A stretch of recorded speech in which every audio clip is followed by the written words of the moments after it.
All right, good evening, everyone, and welcome to the Adams Brothers podcast. We are joined here this evening with Miss Cyndy Floyd. Miss Cyndy Floyd is a candidate for the City Commission seat in Pompano Beach, Florida, District Number 5. Cyndy is also a former City Commissioner, and she'll be running for that same seat again here. I believe the election is next month. So, Miss Cyndy Floyd, thank you for joining us here on the Adams Brothers podcast. Welcome back. Welcome back again, Thank, Miss Floyd. thank you, guys. Thank you for having me. I just want to make a quick correction. Uh, my election is in November with the president. November, Okay. okay. Thank you for the correction. Thank you. So the election will be in November in Pompano. So, Miss Floyd, just go ahead and tell everybody about you. You used to, like I said, in the opening when we were opening, that you're a former commissioner there in Pompano. So tell everybody about you and what you did, and your background there in Pompano. Okay, I am a Pompano Beach native, born, raised right here. I chaired various seats with different organizations. Uh, NAACP was one of the larger ones. Concerned Citizens of Holiday Lakes, NAILS, that would be the New Alliance of Interactive Leaders and Supporters, and Minority Business Council. A few. I've been around the block a couple of times when it comes to organizations, and I Mr. Willie L. Lawson. He's the form. He was the president of the North Broward County NAACP. Also, my mentor. Good man. Yes. Rest in peace. Yes. Yes. Yes. And he was like, Cyndy, you love helping people. I want to push you out, push you out front to do something more rather than just in the background. I love your eagerness and your goodwill and things that you like to see happen in the community. And he was like, I'm not going to be here forever, and I want to teach you guys. There was like a chosen few that he tried to work more so with, to get us to come out of our shells, so to speak. And so that led me to run for mayor in 2018. I didn't do too bad either. Oh, you didn't. I remember that. Yeah, I ran for mayor in 2018. And then in 2020, I ran for commissioner and I won. And I jumped in, hit the ground running pretty much because, like I said, I'm no stranger to helping folks. And but there is a lot more to being a commissioner than I realized. So even though I was doing things to help people, I was still in the midst of learning a lot as well. But I did accomplish quite a few things. I most proud of the McNair Park renovation completion, and with I know you either. I don't know if you've seen it already. Well, I'm pretty sure you've seen it. Yes, we saw it. The blue football field and the electric blue football field and the champion style track. That's my baby, the track. And then I'm we did a the very first women's empowerment symposium. I partnered up with the Kappas, and they were very instrumental in helping me pull that off. We had a great turnout, dozens of ladies from all over sharing their what they do and all of anything that they could do to help the people in the community. They were there. They left ways for the audience to contact them. They answered questions. They left their contact information. It was a great event. And I held a home ownership 101 event where I called in several different people. I'm a first time home buyer myself. So each organization that I used in my home buying process, I called them up and had someone from that organization come be a part of my homeowner 101 to teach people how to become homeowners. Instead of renting, we want to get people to be self-sufficient homeowners and get out of this renting stage, because as you know, I'm sure everybody knows, rent. Oh my God, rent is Out the roof. Through the roof right now. Yeah. Yes. And I did a Florida Immigration Coalition citizenship drive, and we had a great turnout with that as well. So I was pretty busy. I tried to stay relevant. I tried to stay when my constituents would call me with their concerns, I tried to jump right on it, because I wanted to be the one who didn't lag and let things be proactive. Yeah, yes. Yeah. So I think I did pretty good. The only thing I think happened was, as I was learning, there I could have done better. I could have done better, but having 2 years to sit back and watch and look and see, okay, I will do this. I would definitely do this differently. I would definitely do that differently. Take my notes, and Right. I think this time that you'll be better prepared. yes, Right. a lot better prepared. Right. And I got a question for you there, Cyndy, Miss Floyd.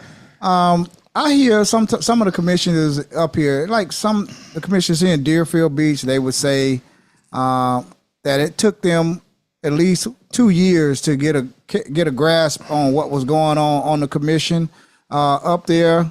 Do you feel the same way? It took you around 1-2 years to get kind of comfortable with being a commissioner and the transition. Just the transition into the commissioner. And That's exactly how I feel.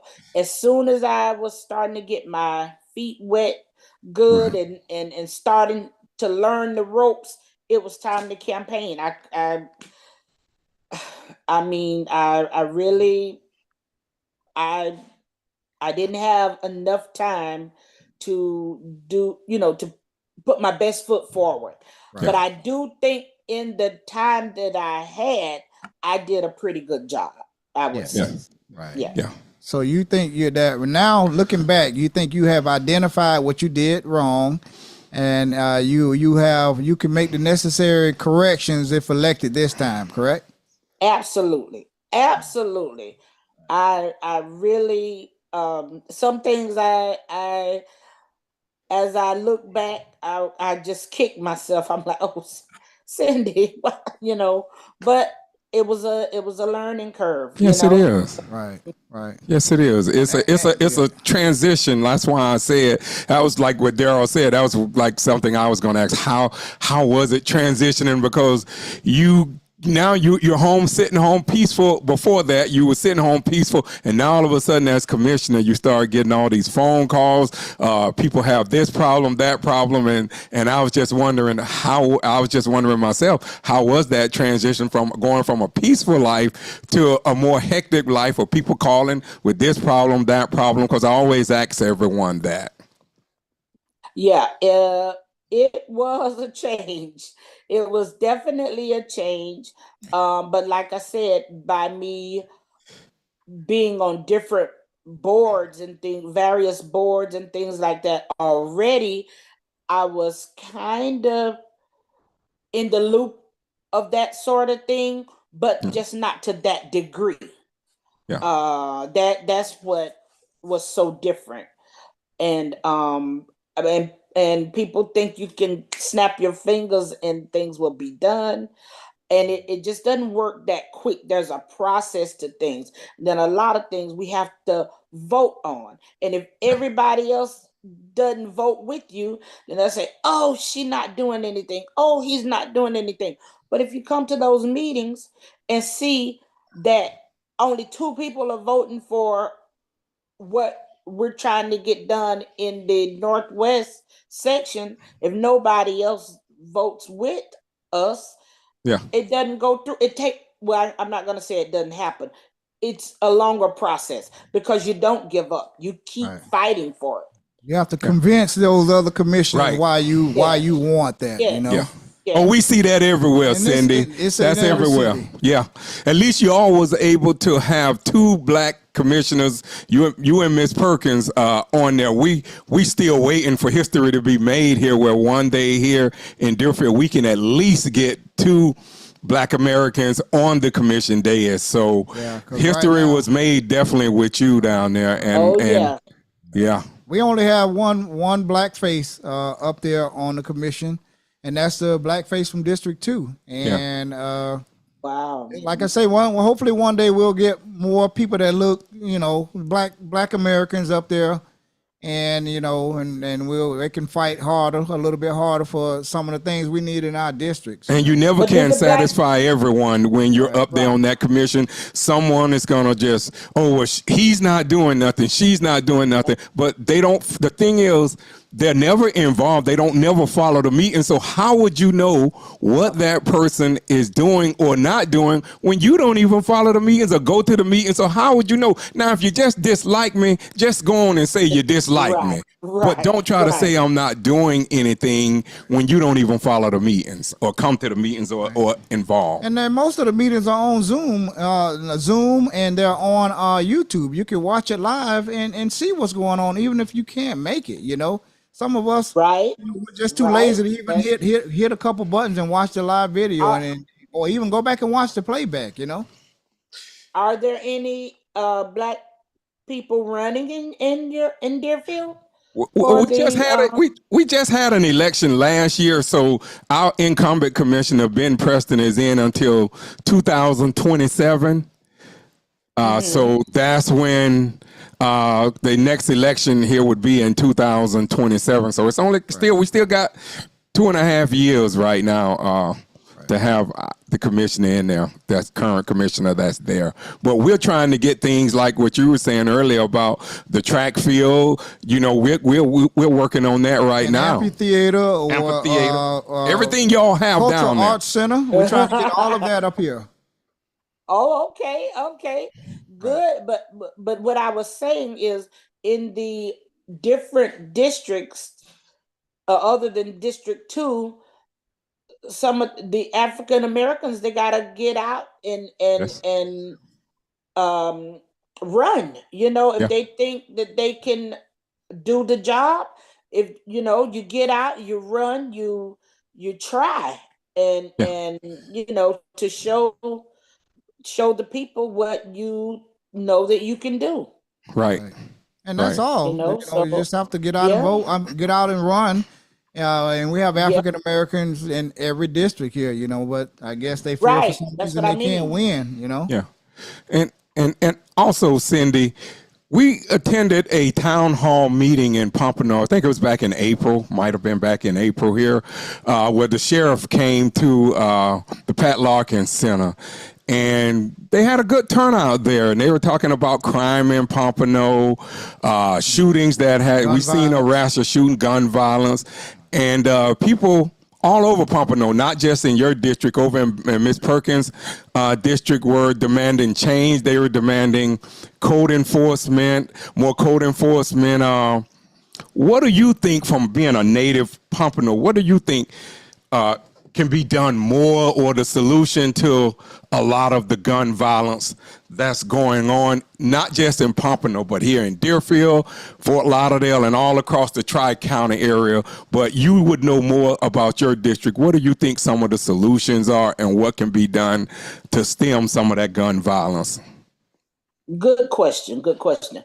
I what I think is, because I can tell you some of the things that I've done, but I know that I think that a gun buyback event is a great way to um, kick off things, to reduce the killings and shootings and things like that, because we had several guns turned in. I had on from the dais, I had mentioned that I wanted to do a gun buyback or guns for funds.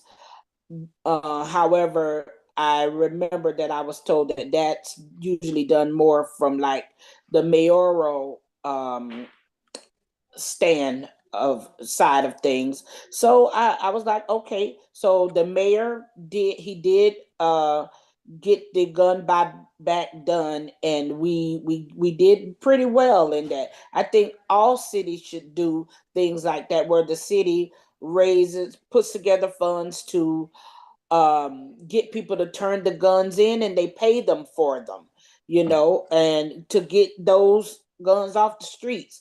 And during my tenure, I know I worked very closely with Captain Stallings to A good man was get up here in Deerfield. Right. yeah yes to set systems in place, because it was like, when I tell you guys, it was like there was killings here in District 5 every weekend.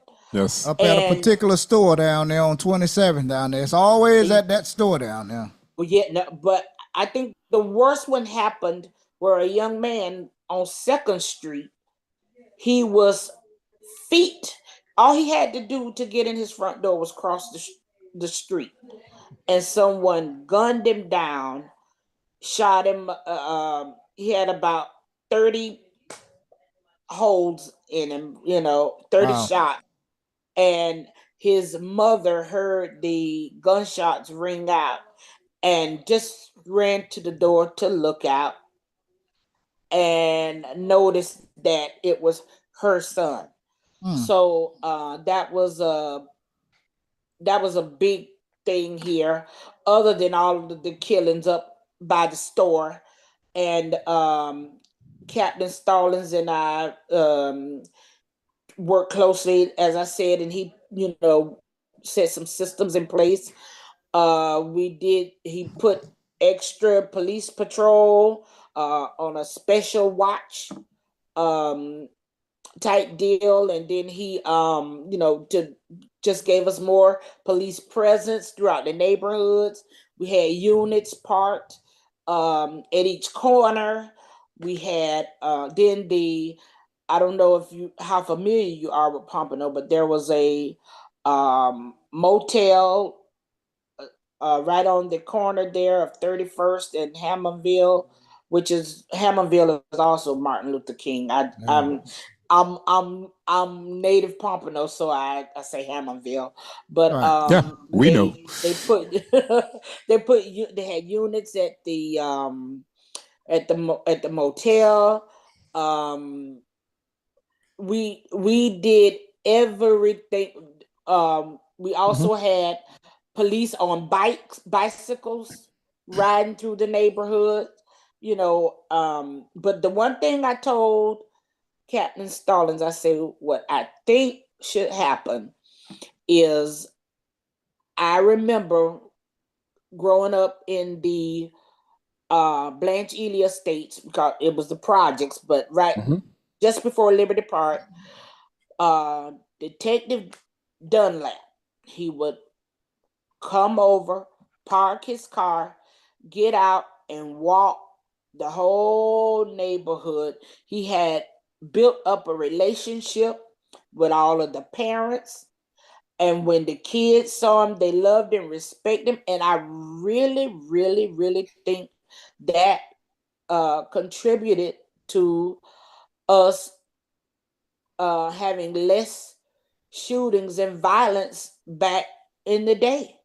Because we had Crime Watch, the people, how your nosy neighbor, people peek out the window, they see something, they say something, they call and say, hey, somebody's lurking around, and would call the police. It was community policing back in those days. The cops got out and walked, and they got a chance to know the community that they were serving, not just ride by and look at you with a harsh, hard stare like most of the BSO do today here in Deerfield. And I'm quite sure if they do it here, they do it in Pompano too. Yeah. I mean, I really think if we get back to that grassroots policing, I really think it will help. And I think they're trying to make a change too. They're getting more back into the community policing here in Broward County, and I'm sure the sheriff, he's been on our podcast a few times. 3 times. He's all for community policing, so I think you're going to see more of that, and it's much needed. It's much needed. Yes, I really hope so. I really hope so. And same thing pretty much for District 4, Commissioner Perkins, and they formerly had a substation there in her district, which was up on the ugly corner. Everybody know what. That little building there. Yeah, right, they tore it down and they're putting it out here in District 5 now. They're putting it up right next door to the store while the killing. Good. That's a good idea. Yeah. So hopefully it'll help. So when you were on the commission, Cyndy, do you feel like you and Commissioner Perkins were able to garner a lot of support from the other districts, from your white counterparts?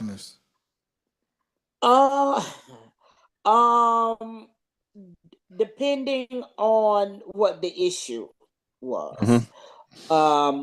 Like as far as things with crime and things like that, I think because we all want safe cities, better Pompano Beach. Yeah, I think that we all were kind of on the same page where that's concerned, and we all were in sync with voting for the shot spotter and things like that. So and anything that would contribute to helping each commissioner feel a little bit more at ease within their district. I think all of the commissioners combined and the mayor, we were all on the same page as far as that went. That's good. That's good. Okay, so you're gonna be, like I said, the election is in November, and you're gonna be running again for your old seat. How many people running total, Cyndy? In District 5, there's 4 of 4 people running. Okay. Yeah. And how many people ran the last time you won? 2. Just 2. So you got a little bit more competition this time. That's it. Yes. Okay. Yes. It was just myself It was And in Barry Moss. 2020. It was myself and Barry Moss, Right. and I beat him. And then in 2022, it was myself and Barry Moss, and he beat me. Okay. And then now it's 4 people in the Okay. race. Yeah. Mm. But you opened the door. See, they saw that you can win. Yes. And that Yes. made them jump in the race. Believe me, most of them probably would have never ran, but until that time. So you opened many doors. You made history in Pompano, and I'm proud of you.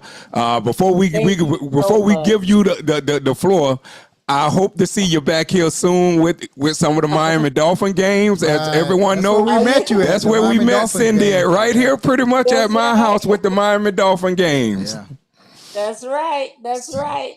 And- We ready for the Dolphins to come and do their thing again, right? That's right. That's right. That's right. And we will do better this year too. We will do better Yeah, this I year. hope so. I hope Yeah. so. We got to speak that into Existence. Yep. as well. Yeah. Okay, Miss Floyd. Well, in 2 minutes, tell the voters out there in Pompano and Beach that's going to be voting here in November why they should re-elect you for the commissioner in District 5 in Pompano Beach. You got the floor. 2 minutes. All right. Okay, Pompano Beach. Listen, I'm coming to you to let you know that I realized that I made some mistakes. I had 2 years to sit back and rethink things and look back over what happened and the mistakes that I made and some of the decisions that I made that I should have probably went the other way with some of the votes and things like that. And I this time around I know to stick with the people because that's what I want. And I would let people pressure me. You know, you talk with people and they may not have intended to pressure me, but and then they may have, but I would it would cause me sometimes to rethink things. And this time I'm going with my constituents. We're sticking together and we're gonna whatever they want. And if it makes sense, if it all makes sense, at the end of the day, that's what we're gonna do. And I just want to have another chance to show that I now know better this time the things that I hadn't gotten a chance to actually put into force the last time. I was learning things as I walked out the door, and I'm ready to get in here, work with my constituents to make District 5 a better place. I want to erase all the lines. I want us to all work together. Black, white, gray, it doesn't matter. Palm Air, Cypress Bend, John Knox Village, Collier City, Esquire Lakes. I want us all to work together as one unit and not be, I got to go over here to work with Palm Air and I got to go over there to work with Collier City, and neither side will come together. I want us to all come together to work together to make District 5 the greatest place to live in Pompano Beach. All right. Well, the late Thank great, you. the late great Elijah Pat Larkins used to always say, if you want to remain in office, you have to listen to the people, and I believe that too. Oh yeah. So if you take that into the election, when you get elected again, if you listen to the people, just remember Pat Larkins saying, if you want to remain in office, always listen to the people. Yep. I got it. You got this time. And Cyndy Floyd was the first African American to hold that District 5 seat. She's a part of Black history in Little known Black Pompano history Beach. fact right there. So Yes. that is a feat that Right. you upset Barry Moss, and I think you can do it again. I know you have that drive, and I wish you all the luck in the world, Cyndy. Yeah. And tell Okay, everybody. thank you. Tell everybody when the election is. It's November the what in Pompano? And where you can be November reached 5th. on social media. Yes, November 5th is the election date, and I can be reached on Floyd 45 at gmail.com. I'm sorry. And then you can also reach me on my website, cindycares.com. And Any cash apps? Donations? oh yes. Place for donations, Yeah. cash app? Shout out your Cash App, your donation. Cash app information is the St. Floyd 45 in Cash App. And I have Zelle is the Floyd 4 District 5 at gmail.com is the Zelle information. And if you go on cindycares.com, all of that information is there. And I would love for anyone who has a little bit of extra time, if you'd like to join the Cyndy Floyd campaign, I would love to have you. I can, all the help I can get, I can use it. So go on my website and you can fill out the form and giving me your information. Someone will get back to you right away, and we can put you to work. Let's win this election. All right. Good luck. You did excellent this time. Again, we've been talking. You knocked it out the park. We've been talking to Cyndy Floyd. She's running for the city commission in Pompano Beach, District 5. Good luck to you, Miss Floyd. Thank you for always coming back on our podcast. And when you win, you know you got to come back and talk to us and chop it up with us, you know. Thank you for having me. And I'll be back as the winner. Yes, that's you will. right. Good luck to you, Miss Floyd, and have a enjoy the rest of your evening. Thank you. You too.